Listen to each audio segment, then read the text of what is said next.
ஆனால் கொஞ்ச நாள் போனதுக்கப்புறம் தான் அவன் ஆரம்பிக்கலாம், சரி நீ வந்து நகையெல்லாம் என்ன பண்ணுற, அது வந்து எனக்கு வந்து ஒன்று நீ அடகு வச்சு கொடு, நான் வந்து ஒரு கார் வாங்கணும் அப்படின்னு. உனக்கு கார் வாங்குறதுக்காகவா கொடுத்தாங்க எங்கள் அண்ணன், அவர் கடன்பட்டு இதெல்லாம் வாங்கி செஞ்சுருக்குறாங்க, அதெல்லாம் நான் கொடுக்க மாட்டேன், அவ்வளோதான். அப்புறம் நைஸாக பேசுகிறான், அப்புறம் கொஞ்சி பேசுகிறான், அப்புறம் கெஞ்சி பேசுகிறான்.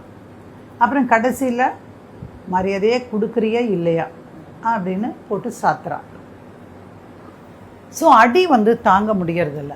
ஆனால் நேச்சுரலாகவே இந்த பொண்ணு ரொம்ப அமைதியான பொண்ணு, நான் எடுத்த உடனே சொன்னேன். ஸோ வெளியே தெரிஞ்சிடக்கூடாது, பக்கத்து வீட்டுக்கு கூட தெரிஞ்சிடக்கூடாது அவர் அடிக்கிறதுன்னு. அப்போ அடித்தாலும் வாங்கிட்டு அமைதியாக அழுதுட்டு அடுத்த நாள் இப்போ பக்கத்து வீட்டுக்கிற அம்மா வந்து ஒரு நெய்பர் பக்கத்தில் வந்து பேசுனாங்கன்னு வச்சுக்கோங்க, என்ன முகம்லாம் வீங்கி இருக்குது அப்படின்னு கேட்கக்கூடும். அது கூட வெளியே போனால் தெரிஞ்சிருமேன்னு 2-3 நாள் சேர்ந்தாப்புல வீட்டுக்குள்ளேயே இருந்துட்டு அக்கா உடம்பு சரியில்லை, காய்ச்சலாக இருந்தது, அதனால தான் அப்படின்னு சொல்லக்கூடிய அளவுக்கு அந்த பொண்ணு தன்னுடைய மரியாதையை காப்பாற்றிக்கணும் அப்படின்னு நினச்சேன். ஸோ நார்மலாகவே பார்த்தீங்கன்னா ஒரு விஷயம், உங்களுக்கு உங்கள் மேலே யாராவது ஒரு அடிக்கிறதுக்கு வந்தாங்கன்னு வச்சுக்கோங்க, 4 கூச்சல் போடுவீங்களா இல்லையா?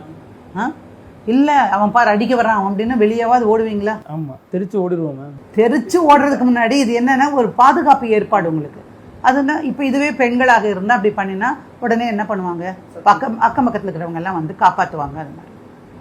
ஸோ இந்த பொண்ணு அமைதியாக அடி வாங்கிட்டு 3 நாளோ 5 நாளோ இருந்து படுத்து எழுந்திரிச்சு மறுபடியும் இவனுக்கு சாப்பாடாக்கி கொடுத்து இதெல்லாம் பண்ணும்.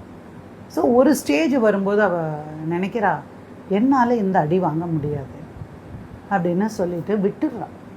அவன் நகை எடுத்துகிட்டு போய் அடகு வச்சு போய் ஒரு காரை வாங்கிட்டு வந்தான். சூப்பர் நம்பர் தெரியுமா அது, கார் நம்பரு 9110 அப்படின்னு ஒரு கார் வாங்கிட்டு வர்றேன். வந்து வாடகைக்கு ஓடுறேன். வாடகைக்கு எப்படி ஓட்டுவேன், முன்னே வந்து இன்னொருத்தர்கிட்ட வேலை செய்யும்போது குறைச்சலாக இருக்கும், இப்போ வந்து நீ என்ன மாதிரி ஓட்டுற.